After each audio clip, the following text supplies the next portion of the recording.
Yeah. Okay, got it. Yeah, it's being recorded. Excellent. Hi, Lisa. Hello there, Catherine. It's lovely to see you this afternoon.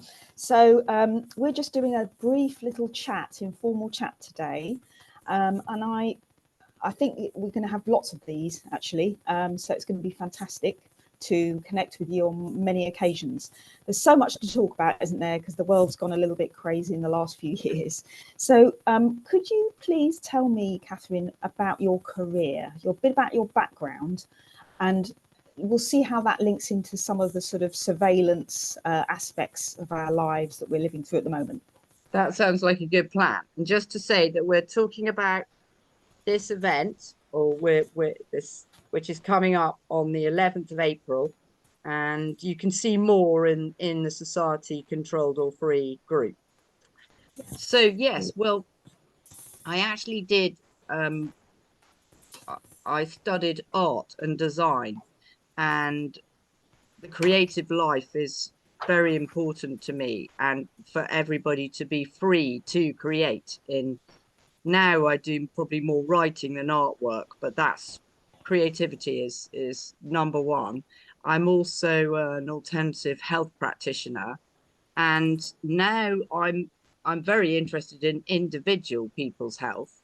But I'm also interested in the health of the world and the health of the country, and leaving it in a better state than we found it. A little bit like the Native American Indians, tread lightly upon the earth and make changes and make a difference where we can. So that's That's my background. fascinating. Wow. And how long have you been a sort of alternative practitioner out of interest? How long I have you done did that? my training in 1995, and I graduated in 1999. And after that, I worked as a practitioner at a health food shop in London, practicing homeopathy. And then I ran a retreat down in Devon, um, doing raw naturopathic detox programs, which was an amazing experience. Wow, that is amazing. And out of interest, can you comment on how that has potentially, in your mind, benefited people over the last 4 years? Do you see a difference, for example, of people who've had a more naturopathic detoxification sort of approach to their health as Mm, actually having been less sort of affected by the sort of pandemic era, as it were? Do you yes, notice the difference? Yeah. yes, absolutely. Whether it's the things that probably people have heard about, like hydrochloroquine or ivermectin type of treatments, which Bird, which was Tess Laurie, World Council for Health, she's got an organization, the British Ivermectin, something or other, BIRD. I am sort of have probably an even more natural approach than that, in the sense that I think our diet is crucially important, and yoga, exercise, positive thinking, all of those things play a big part in how we are perceived and how we've got through this time. And I've actually used it as a springboard to take a lot of action. That's really how my homeopathic practice and being a health practitioner ties into what's going on now. Mm. I yes, I've used it to benefit anybody and everybody. I just practice by donation now, but also so that I can use my time to take this action. That's amazing. That is really, really incredible, Catherine. And actually, so what you're saying is, in a way, you've almost created your own vocational career in terms of trying to understand the world we live in, Yes. enhance individual health, and what we might call collective Mm. health, but in a way where you're probably having a minimal salary from that. That's very But true. yeah, but in order to, that's right, but in order to basically spread the word and get some really positive enlightenment stories out there, because through all of the grit and the pain and the suffering and all of the horrible devastation we've seen in particularly the last 4.5 years or so, actually there are also some really good positive stories to come from it, I think, as well. And sometimes we don't get to hear about those. And actually, to bring back to you what you've said, I've got it now on my screen: society controlled or free, it's up to us. So the event that we're highlighting in London, which is on the 11th of April, in about three weeks' time, this is going to explain to us where an awful lot of the sort of societal changes that have been occurring at pretty much warp speed in the last few years, actually they all connect up together, and how we can make a difference at the grassroots people level to empower and create a more positive world that we want to live in. Would you agree with that? That's absolutely right. I think that's where health connects with all these other things, because you might say, how does health connect with the World Economic Forum and the UN and the Sustainable Development Goals, etc., etc. These are very much like a sort of top-down structure, which is telling us what to do. Whereas what I'm about is, as you say, grassroots movement of us saying, actually, I'm not interested to go to my doctor because he's not offering me what I want, but to put my action where my mouth is and saying, I filled out an NHS survey recently. I would like homeopathy, Ayurveda, traditional Chinese medicine, Bowen technique, chiropractic. That's what I'd like to see from my NHS. So yes, and what I'd like to see with regards to, let's say, it ties in with these low emission zones that we were talking about earlier, because I recently had two tickets, one going through Bristol because the M4 and the M5 were both closed. And so it's like, Yeah. okay, I had to go some way. And actually, I didn't really know where I was going, because normally, I just go through, go around the M5, M4. And so I had to go off piste completely and drive down roads that I didn't know. And I found myself going through this low emission zone. And I'm like, oh, that's not so good. And then, of course, as very often has been, I've had this before, I forget to go online and to pay the £5 or whatever it is that you have to pay to go through this low emission zone. And then I'm thinking more, and I'm thinking, but I'm driving a car with a V5 form that is, compliant from the manufacturer with regards to emissions. My car has its MOT. It's not a very old car. Um, it's compliant. It wouldn't be able to pass its MOT if it wasn't. So this is some kind of other superstructure that has been imposed on the public. And just as with regards to my health, I want to be able to choose. I suppose, people could say, well, you can choose, you can drive round Bristol. That is true. But if the roads are then shut, then you can't. Your choice is actually limited. So that was just one thing which occurred to me. And then it's like a restriction of our freedoms to be able to travel around. And one of our basic rights in this country is to be able to travel freely. And it feels as if that's being eroded. So that bothers me. And then, while we're talking about roads and things, I live in the country, but I've been caught twice speeding. And I admit to that. In the old days, people wouldn't even admit to being caught speeding. But what I've discovered is, talking to people who live in this area, there's a particular speed camera that has been put in as you go down this hill. And the speed limit has been further lowered due to roadworks, but you have to really put your brakes on this particular stretch of road as you're coming down this huge hill. Either I would suggest there needs to be a lot more warning that you're going to have to slow down, um, and or it's got to be better signposted, and Mm. don't immediately go to putting speed cameras up and making people pay fines. This is very, very draconian. And Mm. especially the number of people who are getting these fines. And these are not dangerous drivers. In fact, it can become more dangerous, for Yeah. example, when you're going along the motorway and you've got all these overhead signs. Some say go at 50, then you've got to go at 40, then you're Mm. allowed to go back up to 60 again.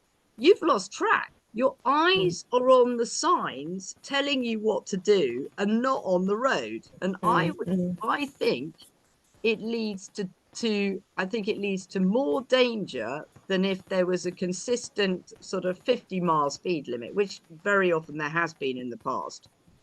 Um, and I don't understand how they can even enforce these things. How do they know that you've been going at 40 for, you know, half a mile, and then you've been going at 50, and then you're allowed to go at 60? How do they even measure those things? And Mm. then they send you a letter in the post saying that you've got a, I don't know, whatever it is, £100 fine, or you Yeah, go well, to court.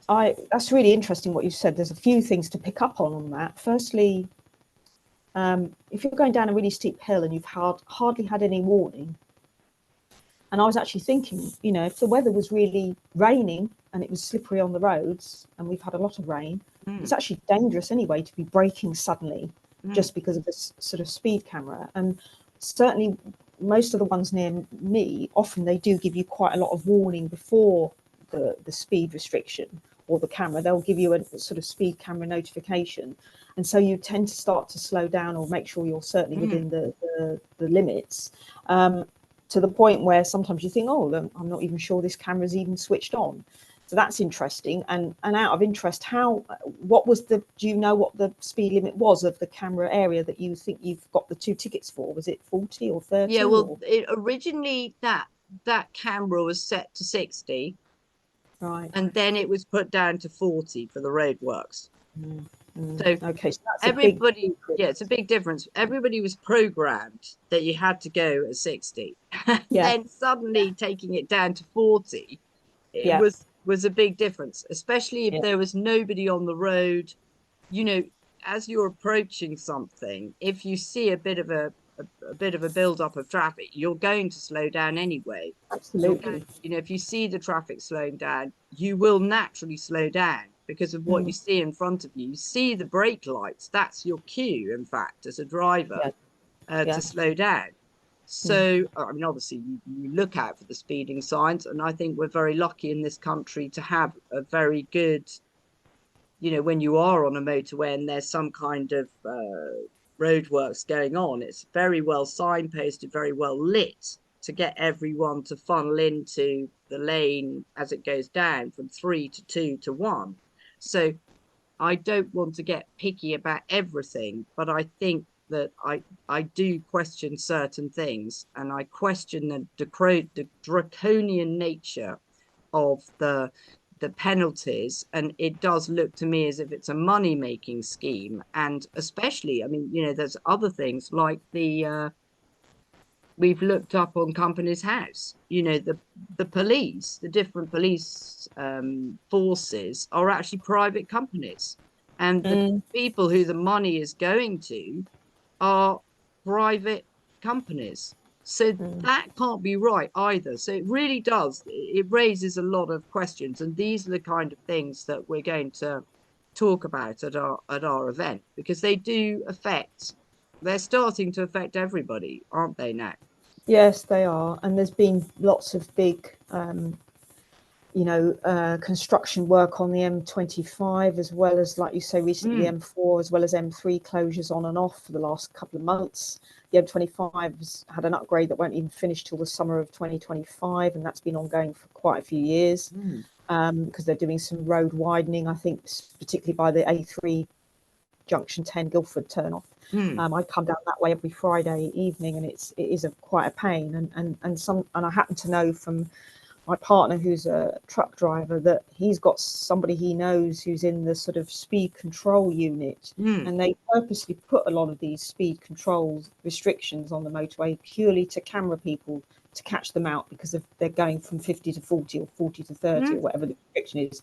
And it isn't anything to do with safety. In fact, as you say, sometimes suddenly traffic all braking quickly and suddenly, especially if it's already a very busy motorway, if anything, well, it's bound to have a collision effect, or at least potentially a problematic effect in terms of the traffic flow, rather than it being nice, smooth traffic that should be flowing at a sensible speed for the particular type of road it's traveling on. That's right. I completely understand and agree with your concerns and frustrations about what's going on with our sort of transport infrastructure and private car ownership as well. It all comes down to this as well, because they've come out with all these electric cars, and a lot of them, the charging of them is problematic. They're also now starting to, they didn't do this, but just recently they've started introducing astronomically high parking fees for all electric cars in London. Now, originally they were sold as a sort of like, oh, you're environmentally friendly. Now they're making them even more expensive than the diesel petrol cars. So now I would imagine quite a lot of Londoners are starting to realise there's a somewhat intriguing agenda going on here that is not what we're being told.